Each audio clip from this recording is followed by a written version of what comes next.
walking with it.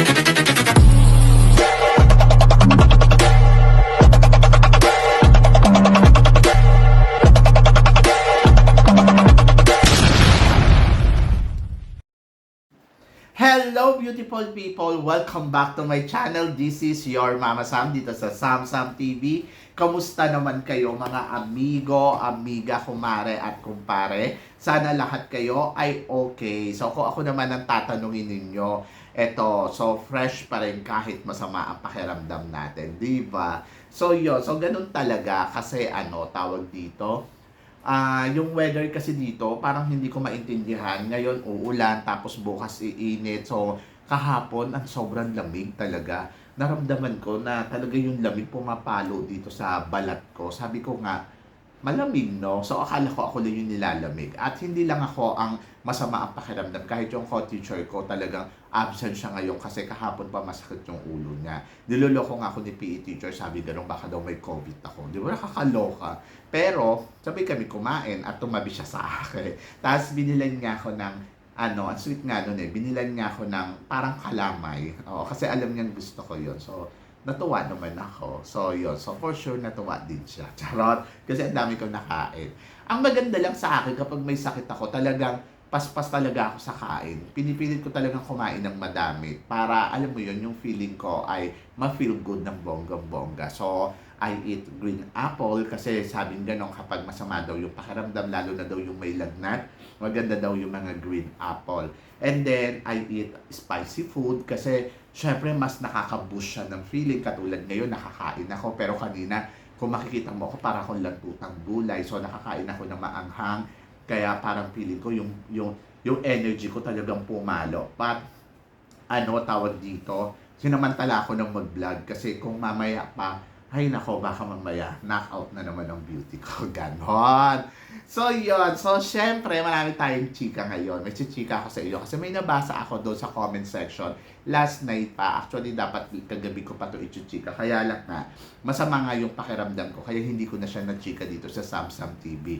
So, ichichika natin siya ngayon. Sabing ganon, eto daw si Chelsea Manalo ay mati-thank you girl daw sa Miss Universe. Sabi ng isang subscribers. Kasi nag-live ako yesterday. Tapos, ayun nga, pinag-usapan nga natin si Oppo at saka si Miss Universe Philippines. Tapos ayun, nasabi niya, may El Tocuyo yan ng bonggang-bongga. Sabi ko, sama naman. So, ako para sa akin, yung iba kasi syempre talaga, hindi mo rin naman mabiblame. Kasi, ayun yung nakikita nila about Chelsea na medyo hindi ganun ka-strong. Pero ako kasi, para sa akin, lagi ko itong sinasabi, paulit-ulit ko itong sinasabi na dapat maghanda ng bonggang-bongga. Dapat paghandaan niya yung pageant para, alam mo yon na may bala siya. Kasi marami talagang malalakas ngayon sa competition na Miss Universe. Siyempre, yung mga Latina. Tapos sa Mexico, ngayon nga yung Miss Mexico, maariba na. At grabe, ang gaganda ng mga kandidata kung titignan mo. Kaya sabi ko, medyo may ihirapan talaga si Chelsea Manalo. But nandoon pa rin ako, na umaasa pa rin ako, siguro naman sa top 20 ay malalagay yan si Chelsea. Kasi nga sa mga prediction nga nalalagay siya eh. So, ibig sabihin, na humahanga sa kanya yung ibang tao. Kaya lang, ang kailangan gawin ni Chelsea, syempre, magpakitang gilas din naman. Ipakita niya talaga na malakas na kandidata siya para, alam mo, yung lahat ng tao na tumitingin sa kanyang malakas siya ay talagang makita yun sa kanya. Kasi pag once na dumating niya sa Miss Universe at wala yung eksena, totoo yung sinasabi ng subscribers, matatabunan to kaagad. Pero ako naman, nandoon ako, positive naman yung tingin ko na sinasabi ko nga na sana makakabog, sana maibigay niya yung best shot niya. Diba? So, yun. So, I wish all the best. I love Chelsea Manalo. At parang feeling ko, deserve naman niya yung title ng Miss Universe Philippines. Kaya lang, kailangan mong trabaho eh. In-stalk ko tuloy siya after yung nabasa ko yun. Tinignan ko.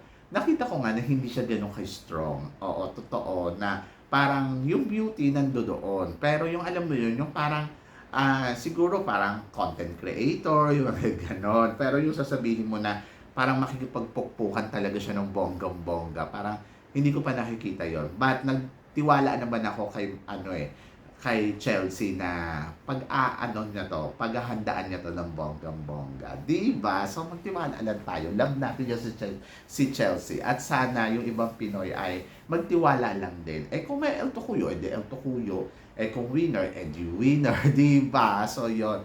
Alam naman na natin sa simula. Pero nandoon pa rin na mag-hope lang tayo guys. Huwag tayo mawalan ng pag-asa.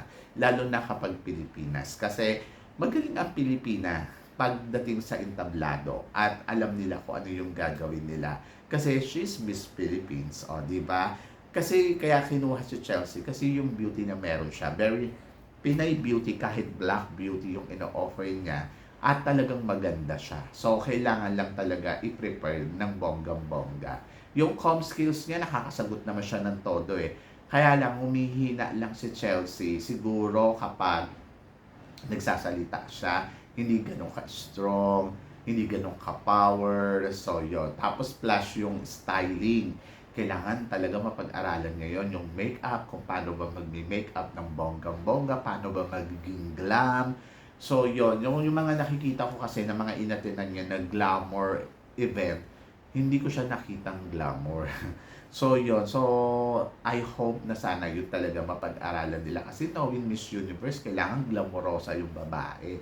Isa yun sa mga talagang tinitignan nila na dapat glamorosa ka.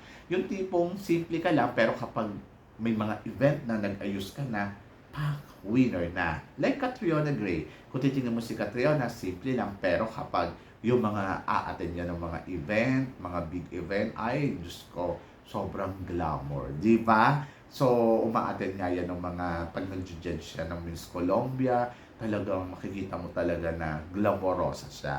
Pero kapag kailangan lang, pero hindi naman sa lahat ng oras. Ako rin naman, gusto ko rin naman ganon. Ay, hindi sa lahat ng oras kailangan ay glamoroso ka. Pero kapag kailangan talaga pak na pak. Kailangan bongga talaga yung diskarte mo. Ayun yung kulang kay Chelsea Manalo. Hindi siya nagmumukhang glam. But yung gown niya, siguro mas maganda yung suot niya noong ano. Actually, ang nagpaganda dun yung shawl. Di ba? Kung wala yung shawl noon, ay nako, sabi ko sa iyo, walang dating. Kaya naging maganda yun kasi gawa nga nung kapa. Yung kapa ang nagpaganda noon. Yung talagang pak yung naglakad siya, talagang winner na. So yun, so sa laki ba naman nung kapa, balot na balot siya. Actually, yun yung nagpanalo doon. Pero yung sasabihin mo, pag wala yung kapa, hindi magandang tignan. Magiging simple lang at kayang kabugin ng ibang evening gown. So, yon. I hope na sana makapag-discern nyo sila ng mas bongga, mas winner, mas panalo na evening gown para kay Chelsea. Kasi magaling naman magdala si Chelsea, in fairness naman sa kanya. But sana maging maingat sila sa preliminary competition kasi yung ginamit nila noong Miss Universe Philippines na prelim, hindi yun kabog. Maswerte lang talaga kasi medyo, kumbaga parang isa siya sa mga performance. Kaya lang, performance level, di ba? Kaya lang, syempre, pagdating sa Miss Universe, ewan ko kung papansinin ka kapag ganun yung atake mo. Kaya nga sabi ko, paghandaan. Paghandaan yung prelim, paghandaan yung finals night, and then magpakita ng bongga na eksena. So I hope na sana hindi nila tayo ma-disappoint, di ba? So I hope na sana makaarangkada ng bonggang-bongga ang pambato natin. And wish all the best. So magkakaalaman yan pagdating sa Miss Universe. Sa ngayon, malakas yung pambato ng Thailand. At nakita naman natin na parang feeling ko si Rian Fernandez pa rin yung kukunin nilang designer. At maganda ang gawa ni Rian Fernandez, ha? Yung dito na lang sa Miss Universe Thailand, napakabongga ng dating. Talagang masasabi ko, wow, winner, di ba? Pero syempre, abangan natin yung mga eksena. So, yon. Hindi naman porkit bongga na yung Thailand ay sila na ang mananalo. Naniniwala pa rin ako na kaya tong kabugin ni Chelsea. So, magtiwala lang tayo kay Chelsea, guys. So, yon. So, kayo guys, ano guys ang tingin ninyo? May El Tocuyo nga ba to si Chelsea manalo sa Miss Universe? Hindi nga ba ito makakapasok ng top 10? Katulad na lang ng sinasabi ng subscribers natin na sinabi niya kasi kaya daw nasasabi ngayon kung si Michelle din nga daw na kabugera na hanggang top 10 lang. Ito pa kaya daw si Chelsea. So, who knows? Iba naman si Michelle, iba naman si Chelsea, di ba? At kung beauty naman ang pag-uusapan, parang feeling ko maganda naman si Chelsea. May ino-offer naman siyang ganda. Kailangan lang ayusan talaga ng bonggang-bongga. Tingnan mo, lilitaw yung beauty niya. Diba? So, yon kayo guys, ano guys ang masasabi ninyo? I-comment below ninyo yan para at least malaman ko naman kung ano naman ang chika mo sa mga pinag-uusapan natin ngayon. So, yon syempre maraming salamat sa inyong lahat sa walang sawang suporta at pagmamahal. Syempre, ako naman ay lagi naman ako nagsisipag kasi kailangan syempre para sa inyo at ayun, laban lang, di ba? So, yun. So, thank you guys. So, syempre sa mga hindi pa nakaka-subscribe, please don't forget to click like and subscribe my channel.